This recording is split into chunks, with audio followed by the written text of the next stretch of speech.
Afternoon all, Chief Prepper here. Lots of shit going on. I'm going to talk about a couple things. One, I just voted. Please go out and vote. Do not listen to the fucking news and think that Trump's got it in the bag. He needs every fucking vote he can get from you guys. Alright? If you vote for Kamala, well then you get what you fucking deserve. So I want to talk about something that happened last weekend. Sorry. This is an example when you have people fucking come into your country. They don't have your values, beliefs, behaviors, and norms. That's what the Army used to call it. I don't know what the fuck they call it now. But we all grow up knowing things. So in American society, we understand the concept of a line. We understand waiting your turn. That's something that I struggle with in Korea because they have no concept of a line. It's just whoever can get to the counter first. But me and my wife were in SeaWorld San Antonio last weekend for Howl-O-Scream. I paid for Fast Pass, which wasn't that fast, but it was way better than the other line. And we saw all 6 haunted houses. In one particular instance, because normally what happens is you get checked and then you move into an area and then you go into the house afterwards. Well, 4 people, clearly not from this country because the men were 5 feet tall. So I'm going to guess they were from Venezuela. No concept of a line. And one of them talked about me, called me a fucking cabron, whatever that word is, not calling fucking pendejo, watch what the fuck you're saying. And he shut up and he then ignored me. So clearly not from this country, clearly no concept of waiting your turn. That's just one example of how bad this influx of people that are not from our country is going to be for us. And that is a very small thing.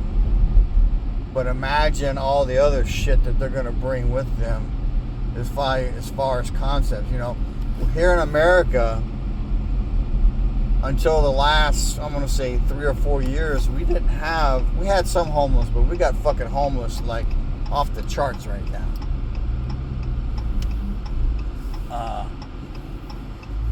And, you know, in third world countries, people live in metal shacks, literally.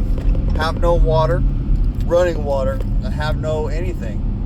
And they are okay with that. Because that's how they... That's how they live. And they don't know anything else. So when they come here, they bring all of those values, behaviors, beliefs, and norms that they are used to this country. And don't take this the wrong way if you're from a foreign country, but your standard of living is considerably less than ours. So I'm going to give a plug to Alaska Precker here, because he said this about 2 years ago. He said their plan is to flood us with people, and then our standard of living will go down. And that's exactly what's fucking happening. So there's a lot of shit online right now, YouTube creators that are speculating, and there's a lot of information out there. You know, I think there's going to be some shit happen before the election. I hope you have your backup power generation handled, because if you don't, you may be in the dark. You know, there's information out there that Israel and Iran are going to fight. China's basically laid the groundwork to take on Taiwan, and quickly in that, and then speculation that something will happen here. So if you're not ready, if you can't stay in your house for 2, 3, 4 weeks minimum with food and water, you know, realize electricity gets turned off, the pumps for the water get turned off, you got no water out of the tap. There's a reason I said by this coming weekend, which is today's Wednesday, I think, 3 days away, you need to get your water.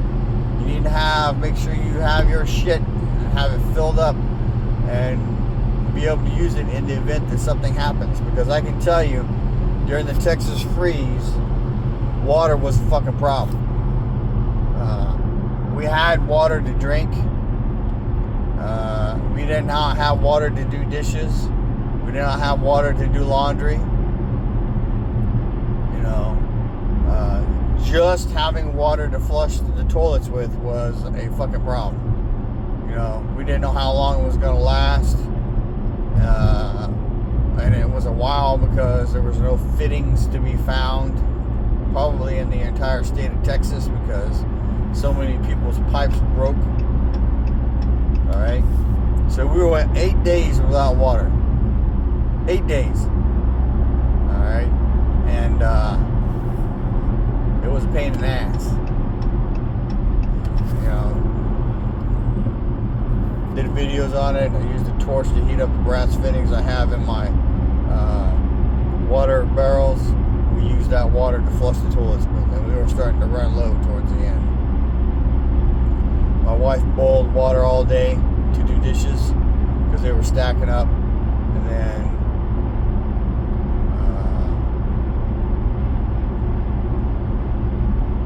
it was bad. So I mean, I keep saying this, you need to pay attention to all the information coming out of the Carolinas, West Virginia, Georgia, about how those people are surviving, because they're surviving is what they're doing. They're not living that well. You know, it's fucking tough, and the government clearly is not going to help you. So, information is knowledge and power. Live a little, prep a lot, share the love. Get out and vote. Keep Prepper out.